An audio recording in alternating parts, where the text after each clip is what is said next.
Hello everyone. तो हम आज कंजक्टाइवल डिजीज़ के आगे का टॉपिक पढ़ेंगे, difference between the conjunctival scaring and the केरेटिनाइजेशन।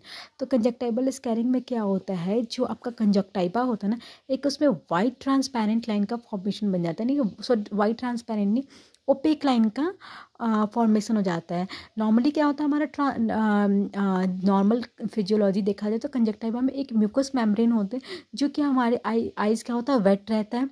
And क्या होता है, ये प्रोटेक्टिव मैकेनिज्म फॉर्म करता है। लेकिन इस केस में क्या होता है, एक आपका ओपेक लाइन होता है, वो फॉर्म हो जाता है कहाँ पे, अंडर द टार्सल कंजक्टाइवा का। ठीक है, जिसके वजह से और ये कब होता है, तो किसी को मान लो कि ट्रकोमा हो रखा हो, या फिर ऑक्यूलर किकरट्राइसियल पैम्फिगॉइड हो रखा हो, या फिर एटोपिक कंजक्टिवाइटिस हो रखा हो, या फिर कोई बहुत लंबे टाइम से टॉपिकल मेडिकेशंस वगैरह यूज़ कर रहे हैं, इन सब केसेस में होता है।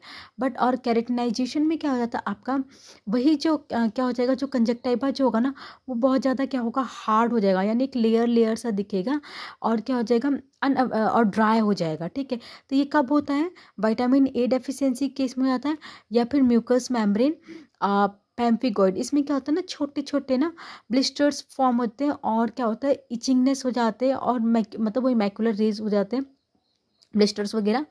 ठीक है, इतना हो गया। अब हम क्या होगा, अगला टॉपिक पढ़ेंगे, सब कंजक्टाइवल हैमरेज। सो आ जाते हैं सब कंजक्टाइवल हैमरेज।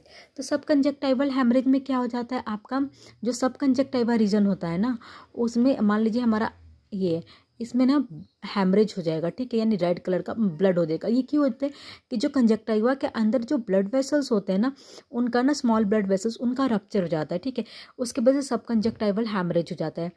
अब इसके क्या क्या कारण हो सकते हैं, तो हो सकता है कि ड्यू टू द ट्रॉमा। अब वो ट्रॉमा किसी का एक्सीडेंटली भी हो सकता है, और किसी का मान लो कि ऑपरेशन वगैरह हुआ तो, या फिर किसी को बहुत ज़्यादा सीवियर कंजक्टिवाइटिस हो रखा हो, जैसे वायरल हो गया, स्ट्रेप्टोकोकस निमोनिया हो जाएगा, हीमोफिलस इन्फ्लुएंजा हो गया, म्यूकोप्रुलेंट और प्रुलेंट वगैरह के केस में हो जाएगा। स्ट्रेनिंग, यानी जब हम कुछ हैवी थिंग्स उठाते हैं तो उस टाइम पे क्या होता है ना, वॉमिटिंग सा होना, तो उस केस में होने के चांसेस है। या फिर वूपिंग का केस ज़्यादा है तो उस केस में।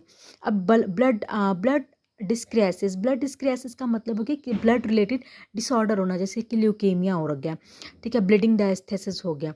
अब फ्रेजिबिलिटी, जिस केस में क्या होता है, फ्रेजिबिलिटी ब्लड वेसल्स में इंक्रीज हो जा रहा है, तो किस में इंक्रीज होता है, तो आपका हाइपरटेंशन में इंक्रीज हो जाता है। ठीक है, डायबिटीज मेलाइटस में इंक्रीज हो जाता है, या फिर कंटिन्यूअस जो ये थोरिक्स है, थोरिक्स पे प्रेशर पड़ने की वजह से क्या हो जाता है, सॉरी, ये थोरिक्स है, थोरिक्स पे कंटिन्यूअस प्रेशर पड़ने की वजह से हो रहा है। ठीक है, ये सारा हो गया। अब ये तो हमने पढ़ लिया, डेफिनेशन भी पढ़ लिया, कॉजेज भी पढ़ लिया। अब हम आ जाते हैं मैनेजमेंट। तो मैनेजमेंट में इसका क्या हो जाता है, इसमें ब्लड धीरे धीरे क्या होता है, धीरे धीरे अपना कलर चेंज होता है, उसके बाद से 1 से 3 हफ्ते में एब्जॉर्ब होके वो बिना ट्रीटमेंट के ठीक हो जाते हैं। मतलब डिपेंड करता है आपका कितना ब्लड, मतलब हेमरेज हुआ है, कितना ब्लड वेसल्स का ब्रेकेज हुआ है, और कितना ब्लड लॉस दिखाई दे रहा है। ठीक है, उसका एक पहला पॉइंट ये। उसके बाद ये हो गया।